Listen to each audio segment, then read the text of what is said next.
into Minds of Tomorrow. I'm the host, Luisa Acevedo, and with me today I have a special guest. Some of you may know him. He is the co-founder and chief science officer of SENS Foundation, Mr. Aubrey DeGray. Thanks for coming on the show. Well, thanks for having me. Awesome. Now, I'm sure you might not need it, but I figure it'd be good to have you introduce yourself. Sure, absolutely. Yeah, so as you say, I'm Dr. Aubrey DeGray. I am the chief scientist of a non-profit, 501c3 public charity based in California in Silicon Valley. And the foundation is called SENS Research Foundation. We are focused on bringing aging under medical control. And what we mean by that is basically rejuvenation. We're all focused on not just slowing down the accumulation of damage in the body that eventually kills us, but actually in repairing that damage. And because that damage is of many forms on account of the body being such a complicated machine, that means that we do a lot of different things. We have a very divide and conquer approach. We conduct and fund a lot of different projects. It's going pretty well. We are certainly, happy with what we've achieved over the past decade or more. We spin projects out periodically as startup companies. We are also very much the nexus of an industry consisting of hundreds of other companies that have emerged alongside us over the past few years. It's an exciting time to be doing this. I can only imagine, especially right now with the sacrifice phase that's taking place with Pulse Chain, and I know you guys have received a lot of donations from that. So it's been, I just don't know what to say. It's just incredible. Just to put things into proportion for anyone who doesn't know the numbers. So we have received between $20 and $25 million over the past 3 or 4 days. And our annual budget, historically over the past few years, has been something like $4 or $5 million.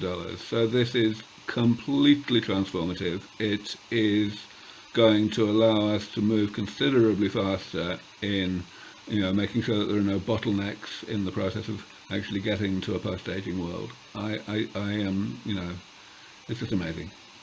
It is really amazing. I mean, that's a lot of money to raise in it's almost 5 days now, correct? I think it's only 4 days even at this point. 4 days. Yeah. And okay. Wow, that's incredible. I should probably, in case anyone thinks they might have missed their chance, you certainly haven't. So there's another 10 days, if I'm not mistaken, to go of this thing called the Pulse Chain airdrop, which you can find out all about on our website. My understanding is that starting today, the amount of reward that someone gets in return for donating to us actually starts to taper down. So that means that the sooner someone donates, the more they get of this new coin called Pulse Chain. But other than that, really what I want to say is make sure you donate correctly. The instructions are a little bit complicated and elaborate. Not through our doing. That's just how Richard Hart decided to make it up. So in particular, a number of people are writing to us saying they're going to donate to us and then actually doing the donation wrongly, so that we don't get their money and they don't get their tax write-off. So be very careful, please. And if you have any doubts, email us first. Right, that's very important. And that tends to happen a lot in the crypto space, being that it's so new and there's no middleman most of the time to take care of that. But want to switch gears a little bit here. And one question that I have for you that I've been thinking about for a while now is aging, because your goal is to cure aging, reverse aging. And initially, when I heard about this, which was some years ago, actually, because I created another YouTube channel years ago, and you were actually one of the first people that I covered on it. It was you said something along the lines of the first person to live to 1,000 years is probably already alive. And I read that in the World Economic Forum. But anyway, about the aging. When I think of aging, personally, I look at my daughters and I'm like, well, they need to age, right, in order to reach adulthood. There's some sort of aging process there. So not all aging is bad. So maybe I have a misunderstanding. So maybe you can define what aging is and why we should work on curing it. Yeah, very good. So yes, of course. aging does need to be defined carefully in order for anybody to understand what's going on. And I think you're right that it's a big problem that there is such confusion about what aging is in people's minds. We even see it among the biology community, I mean, expert biologists. So, so first of all, aging is not what your daughters are doing. What your daughters are doing is something called development, which starts from the point of, the single-celled egg and goes up until the age of, 20, until you're an adult. Aging is something that actually also starts right at the beginning of life, when you're a single-celled egg, and it goes on throughout life. And the important thing to understand that is often oversimplified or misunderstood is that the only way you can really think about aging correctly is by understanding that it's the combination of two processes. As I said, it goes on starting even before we're born. But what goes on there is one of those two processes, namely the creation of damage in the body, the creation of various types of molecular and cellular change to the structure and composition of the body that are brought about by the body's normal operation, by the network of processes that keep us alive from one day to the next. So, of course, that network of processes starts in the single-celled egg, so naturally the side effects also happen. Now, the other process happens late in life, and the reason it happens late in life is because it is caused by the progression of the first process, the creation of damage. This damage accumulates over time. Now, the body is set up to tolerate a certain amount of it without appreciable, impairment of function, whether mental function or physical function.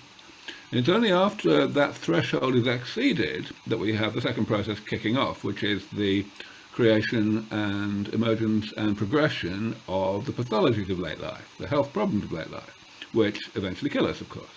So it's those two processes, the lifelong one and the late life one. And if you think about it that way, it really helps to demystify aging. First of all, it shows that aging is really something that we do understand pretty well, because you could use exactly the same definition for aging of a car or an airplane or any other simple man-made machine. And, people often say, oh, that analogy is far too simplistic, but it honestly isn't. It's a perfectly good analogy.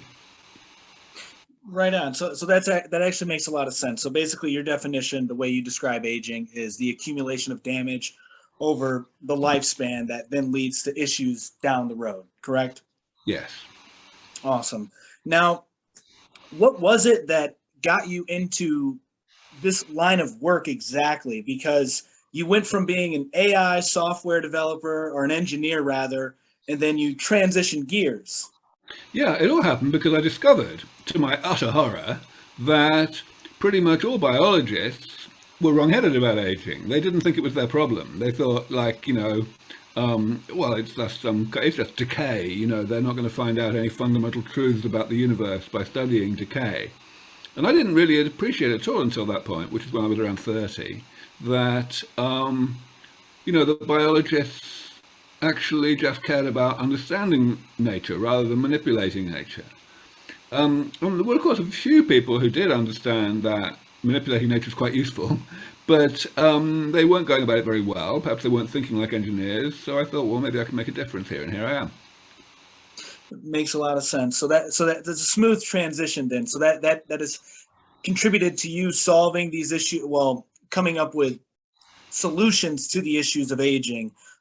That background in artificial intelligence, software engineer. Now, I remember listening to one of your interviews, and you said that at the age of 8 years old or 9 years old is when you realized that you wanted to make a change in the world. Now, do you recall what exactly sparked that desire to make the change? Quite clearly, I do, yes. It was all because my mother was trying and failing to encourage me to practice the piano. Essentially, the problem was that my mother had already given me, by that tender age, somehow or other, the desire to understand things, and that included understanding myself. So understanding why I thought what I thought. So I thought about, why do I not want to practice the piano? And it became immediately clear to me that the fundamental reason was very clear, that it was because the best case outcome of spending all this time would be that I would become a good pianist. And I immediately realized that that was just not good enough. That, there's lots of other good pianists already. So, by becoming another one, I will not be contributing appreciably to the quality of life of humanity. But of course, what that then immediately told me about myself was that what I want to do with my life was contribute to the, quality of life of humanity. And that led me, of course, the rest of it wasn't instant. It all kind of crystallized over time. It led me to realize that I wanted to be a scientist, because scientists at the end of the day are the people who make the most difference. And then when I was around 15, I started programming, found I was good at it, and thought, well, okay, that's the answer then. What I'm going to do is I'm going to work in artificial intelligence, because one of the really important big problems for humanity is the problem of work. The fact that people have to spend so much of their time doing stuff that they would not do unless they were being paid for it. And so we need more automation. And I was perfectly happy to stick with that, even though I always knew that that aging was by far the world's biggest problem, far bigger than the problem of work. Simply because I thought, well, okay, I'm a damn good programmer, but there's no reason to believe that I'd be a damn good biologist, so I'll let the people who are damn good biologists get on with that. It just never occurred to me for another 15 years that that biologists might not be getting on with it. Right. Now, when did it occur to you that aging was a problem? Because most people don't even look at aging as if it's a problem. So, this is a strange one. So, I can't really honestly say that I have a good answer to that question. I just was never told that it wasn't a problem. I think, for me, it's the other way around. I can't understand how anyone could possibly think that it isn't a problem, and furthermore, a solvable problem with medicine. And there are a number of other people in the longevity community who had the same experience, and who found out over the years that other people just didn't think that way, and that everybody else in the world is insane.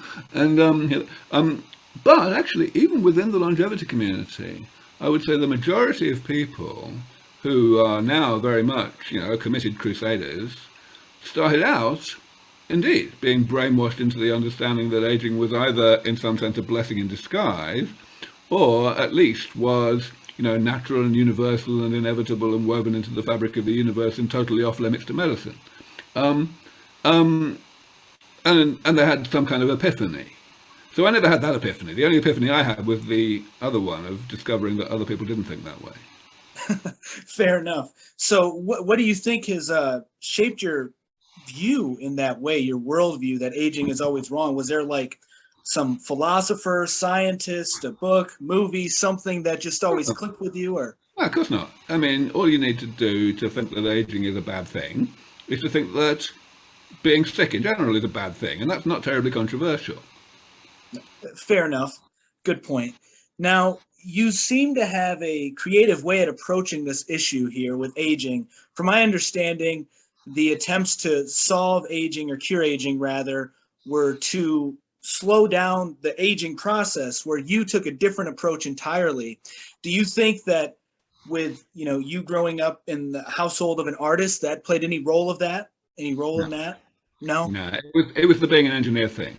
Okay. There is one step. So my mother did tell me every so often that part of the reason why she had emphasized my maths and science education from a very early age, so that I could do algebra at the age of 4 and so on, was that she herself was, as you say, an artist, and she kind of assumed that the artistic side of me as her only child would kind of emerge by default and naturally, and she didn't need to worry about that, whereas she needed to emphasize the other side in order to make me more rounded. And she was completely wrong. My artistic talents are exactly nil. But that's really why she emphasized that part of my education. Gotcha. And now, could you maybe explain a little bit what the longevity escape velocity is?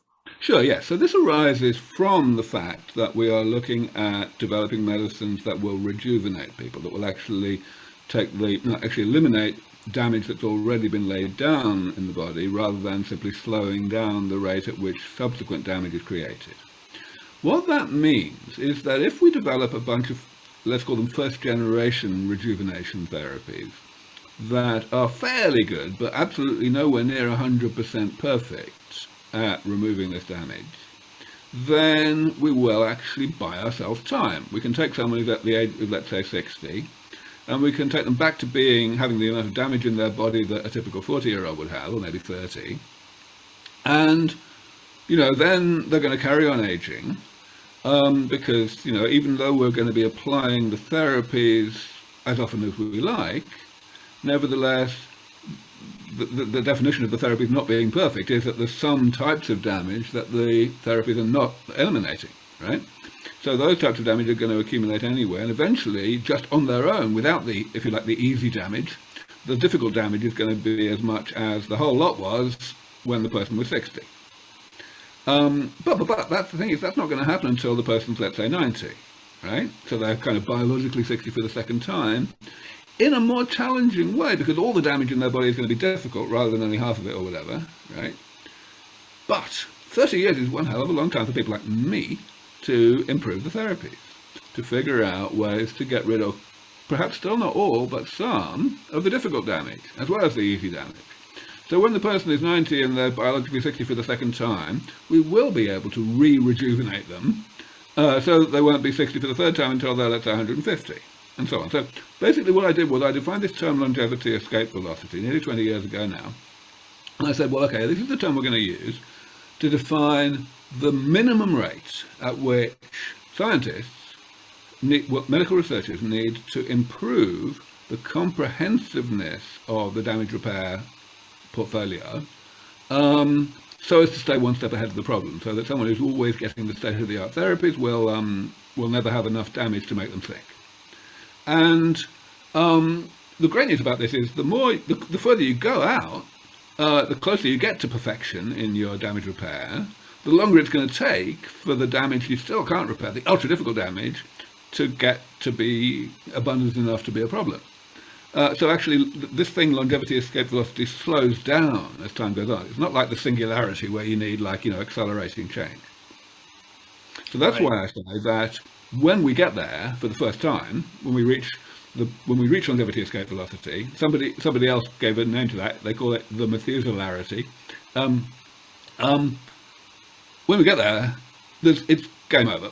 There's no chance at all that we will ever fall back below longevity escape velocity thereafter. Right, and I think it's important to state that your goal is just to cure aging, not so much immortality. Is that right? Totally. I don't even work on longevity. I'm interested in health, right? I'm interested in doing medical research to keep people healthy when they otherwise wouldn't be. And the aspect of ill health that I'm focused on is the one that happens to be the dominant one in humanity today, namely having been born a long time ago. And if we can do it well, then that's gonna alleviate rather a lot of suffering. And so yes, absolutely, people will on average live a lot longer if we achieve what we're trying to achieve, but that's a side effect. It's not why we're doing this. Right. Now, how long do you think it'll be before, some of these therapies are, in progress? So some of them are already in progress. So, for example, there are clinical trials against Parkinson's disease, putting stem cells in, which is repairing the right type of damage. There are clinical trials for elimination of senescent cells, another type of damage. There's more and more coming. Quite soon, in a couple of years, I would say, most of the types of damage that we really need to fix will be at the level of early stage clinical trials, if not further along than that. Okay, so it's going really rather well. But let's always remember that this is a divide and conquer strategy, which means, by definition, that we've got to fix everything fairly well. We don't have to fix everything completely, as I said earlier, with longevity escape velocity, but we have to fix everything reasonably well, because any one of these types of damage can kill you, more or less on schedule, on its own, however well we fix all the others. So yes, so I want to be, cautious in my time frames. I think that we've got a 50% chance of getting this whole package working well enough, to get to the Methuselarity within about 15 years from now. But I totally accept and never deny that there's at least a 10% chance of not getting there for 100 years. So what though? 50% chance is quite enough to be worth fighting for. I agree completely. So I want to go back a little bit to when you made the analogy of, the human body being like a machine, a car, where you would do, and in your approach, kind of, from my understanding, is sort of like preventative maintenance or repairs as we age and grow. So could you maybe elaborate on that a little bit? Right. So remember, I define damage here as these various changes that accumulate over time to the molecular and cellular structure and composition of the body. And the big reason why this is such a promising approach to postponing the health problems of late life is that if we are just repairing that damage, you don't need to start out with a particularly strong understanding of how the damage was laid down, only what it is. And the thing that really allowed me to become optimistic about this approach 20 odd years ago now was that I realized that actually we hadn't discovered any new types of damage for, like, at that point, 18 years. It's now, 39 years. So, that's a big deal. It kind of means that we've probably got everything we need to know. Now, I should be careful about this. When I say types of damage, I mean fundamental types. So we've definitely discovered new things that are very, very similar to the things we knew about before. That keeps happening. But that's okay, because if you've got a category of damage, a group of types of damage, and they're all very similar, then the way to fix them, the way to repair them is also similar. So you can, for example, stem cells. We need to replace cells that die and are not automatically replaced by the division of other cells. And we need to do that in a bunch of different parts of the body, and the therapies differ in detail depending on which part of the body you're looking at, but only in detail. So once you've got a couple of those things working reasonably well, getting the next one working, the one after that will be a lot faster and simpler, because you'll be able to reuse all of the knowledge that you gain in getting the first one working. And just have to tweak a few things. Same applies across the board. So what I was able to do was to bring it down to just 7 categories of damage, each of them corresponding to a particular generic type of therapy for eliminating the damage. So as I just mentioned, stem cells for cell loss, that kind of thing. Okay, makes sense. Now, I actually learned something very fascinating from you listening to one of your interviews, and that was, I've learned a lot of fascinating things, by the way, listening to your work. But the one that was really interesting to me was that you say that aging isn't a problem of biology, but rather a problem of physics. Could you maybe go into that a little bit? Yeah, so this comes back to, as you say, this analogy with cars and such like. All I'm really saying there is no more than I said already, that the definition of aging that I use for a living organism, for the human body, whatever, is exactly the same as the definition of aging that I would use for a car. That's what I mean. It's really just simply the fact that, as a result of physics, any machine that has moving parts is going to do itself damage, as a course of its normal operation. Now, of course, the human body does have a whole bunch of inbuilt automatic damage repair machinery that eliminates damage as it's created. And one of the careless aspects of how most people think about aging is they think, well, okay, in middle age there's some kind of, some switch that spontaneously, magically switches so that suddenly damage starts to accumulate. The damage repair doesn't work anymore, it doesn't work so well anymore. And that's nonsense. There's no magic switch. The only thing that happens is that there was always some types of damage that the body could not repair. It's just that it took a while for that damage to accumulate to a point that was pathogenic. And it's just the same, so rust, in a car. It happens. And it's fine for a while until the doors fall off, right? And we know how to stop the doors falling off. We just get rid of the rust periodically, so that there's never enough rust for the doors to fall off. Easy. So, assuming that your work is going to be successful, which I sure hope it will be, and it's implemented in our, healthcare, in our health field, how do you see that changing the dynamics of human society, especially the countries that are, able to get these therapies?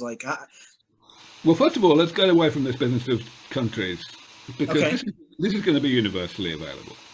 We saw what happened with HIV, and it's very useful that it did. What happened was that when antiretrovirals got to be really rather effective, it took a shamefully long time for the people who held the intellectual property on these things to be induced to provide them to the developing world, to sub-Saharan Africa, at a price that allowed them to be widely distributed.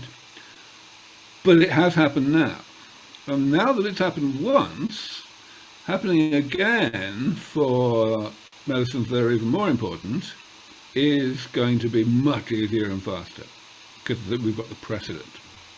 So I don't believe that we have a problem in terms of global distribution of these things once they actually arrive. Or indeed, there's going to be arguments about it, of course, but those arguments are going to happen before the therapies are ready because, there's going to be this period of anticipation. I just worried. Okay. Now, the last question I have for you, it's totally off topic here, but you're a fan of beer, and so I was curious what your favorite kind of beer is. What's your go-to beer after a long day of work? I'm not a beer snob. I do like beer, and I certainly don't drink beer that has the word light in its name. I guess I drink ales and IPAs and so on, but honestly, I'm not particularly fussy beyond that. Gotcha. Fair enough. Well, Aubrey, I really do appreciate your time. It's been a pleasure talking with you. And yeah, keep up the good work, man. It's awesome. I really appreciate what you guys are doing. And I'm sure everybody else, most people should anyway. I know there's a lot of controversy about the work that you're doing as well, but there seems to be a change in the public perception of what you're doing, which is an awesome thing. Well, thank you for having me on the show. And you're totally right. 10 years ago, 15 years ago, things were much harder in terms of persuading people that this made any sense. But now that's more or less done, at least in the scientific world. And increasingly, especially in relation to this airdrop that we spoke about at the beginning, we're seeing that the general public, at least the more early adopting subset of the general public, are getting on board with it at last. Right. So that's awesome. So once again, Aubrey, thank you very much for coming on. And